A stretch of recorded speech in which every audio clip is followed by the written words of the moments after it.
Hello दोस्तों, alpha competitive classes में आपका स्वागत है। दोस्तों, आज आपको बताएंगे कि कोई भी जनरल कंपटीशन हो, जैसे SSC, bank, railway, group D, MTS exam में इस क्वेश्चन को कैसे सॉल्व करना है, सिलेबस को कैसे पढ़ना है, किस टॉपिक को ज़्यादा पढ़ना है, आज हम आप लोग के सामने डिस्कस करेंगे। तो अगर आप मेरे चैनल में नए हैं तो मेरे चैनल को सब्सक्राइब करें ताकि आपको नए नए वीडियो मिल सके। तो चलिए स्टार्ट करते हैं। सबसे पहला पॉइंट है कि सबसे पहले आपको सिलेबस को पढ़ना है। अधिकतर स्टूडेंट क्या करते हैं, कोई जनरल कंपटीशन तैयारी करते हैं तो वो सिलेबस को नहीं पढ़ता है, वो कुछ पढ़ता ही नहीं है सिलेबस क्या है, तो वो जो है जाके एग्ज़ाम दे देते हैं। तो एग्ज़ाम में बैठने के बाद कोई क्वेश्चन उससे सॉल्व नहीं हो पाता है, क्योंकि वो कभी सिलेबस देखा ही नहीं कि सिलेबस के अंदर है क्या। मेहनत हो सकता है वो करता हो, लेकिन उसका कोई फ़ायदा नहीं है, क्योंकि मेहनत जब तक वो नहीं करेगा, सिलेबस को जब तक वो पढ़ेगा नहीं, तब तक उसको पता ही नहीं चलेगा कि है कितना, सिलेबस में क्या पूछ रहा है ना। तो आपको सिलेबस को सबसे ज़्यादा ध्यान देना है।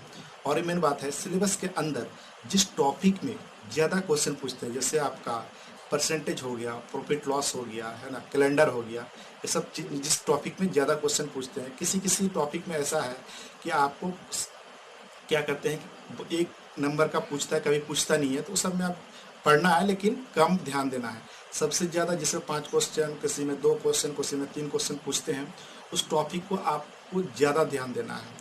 तो आपको सबसे पहले क्या करना है कि सिलेबस को पढ़ना है, और जिस टॉपिक पे ज़्यादा क्वेश्चन पूछते हैं उसको आपको ध्यान देना है।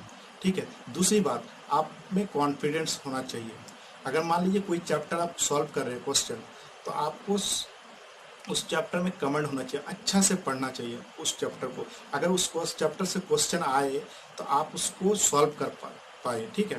तो आपको उस टॉपिक पे ज़्यादा ध्यान देना है जिस टॉपिक पे क्वेश्चंस ज़्यादा पूछते हैं, और कॉन्फिडेंस के साथ पढ़ना है। अधिकतर स्टूडेंट क्या करते हैं कि एग्ज़ाम के पहले बहुत नर्वस हो जाते हैं, वो बहुत डरा हुआ रहता है। ठीक है। जिस ऑप्शन को टिक लगाना है एग्ज़ाम में जाके, वो अदर टॉपिक पे वो जो है टिक लगा देते हैं। ठीक है। ऐसे कभी नहीं करना है। और तीसरी बात कि सबसे पहले आपको वो इम्पॉर्टेंट है कि अधिकतर स्टूडेंट क्या करता है कि क्वेश्चन को बनाना कैसे है, सॉल्व करना कैसे है, वो आपको स्टूडेंट नहीं बना पाता। जैसे पहला क्वेश्चन दिया, वो क्वेश्चन पढ़ लिया, पहले एक नंबर से स्टार्ट कर दिया बनाना। ऐसे नहीं करना। पहले क्वेश्चन पढ़िए और उसमें देखिए कि सबसे आसान क्वेश्चन कौन कौन सा है, उसको पहले बना लीजिए। 10-15 क्वेश्चन ऐसा होगा जो बहुत आसान होगा, बन जाएगा, तो आप उसको पहले बना लीजिए। और अभी का तो ऑफलाइन भी होता है एग्ज़ाम, ऑनलाइन भी होता है। अगर ऑनलाइन है तो ऑनलाइन अगर एग्ज़ाम है तो आपको टिक लगाना पड़ता है। अगर ऑफलाइन है तो पहले उसको सॉल्व कर लीजिए, 15-10 क्वेश्चन जितना बनेगा उसको रंगा दीजिए। उसके बाद फिर देखिए कि उससे टफ क्वेश्चन कौन सा है, फिर उसको सॉल्व कर लीजिए। ठीक है। उसके बाद फिर देखिए उससे टफ कौन सा क्वेश्चन है, उसको सॉल्व कर लीजिए। जो जो बहुत भारी क्वेश्चन होगा, जो बहुत, उसको बाद में बनाइए। अगर टाइम मिलेगा तो बनाएंगे, नहीं तो उसको छोड़ देंगे। जो आसान क्वेश्चन है उसको बनाइए।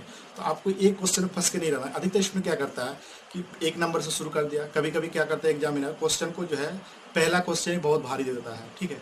तो स्टूडेंट उसी में फंस के रह जाता है, 2-3 मिनट खाली टाइम ले लेता है उसमें। फिर दूसरा क्वेश्चन आया, फिर उसमें भी टाइम ले लिया। ऐसे करके 15-20 क्वेश्चन बनाया, बस क्वेश्चन नहीं बना पाया। ठीक है। तो ऐसे नहीं करना है। और ज़्यादा क्वेश्चन बनाने के चक्कर में नहीं ना रहा है, क्योंकि नेगेटिव मार्किंग है। अगर आप ज़्यादा क्वेश्चन सोचेंगे कि हमको लग रहा है कि 90 क्वेश्चन बनाना है, कोई दूसरा स्टूडेंट कुछ भी बोले उससे कोई मतलब नहीं है। आपको जो क्वेश्चन आता है उसको सही से बनाइए, और आपका 100% रिजल्ट होगा। आपको सही से बनाना है, किसी को देखना नहीं है कि वो बोल रहा है कि 90 क्वेश्चन बनाओगे तभी सिलेक्शन होगा, ऐसा कुछ नहीं है।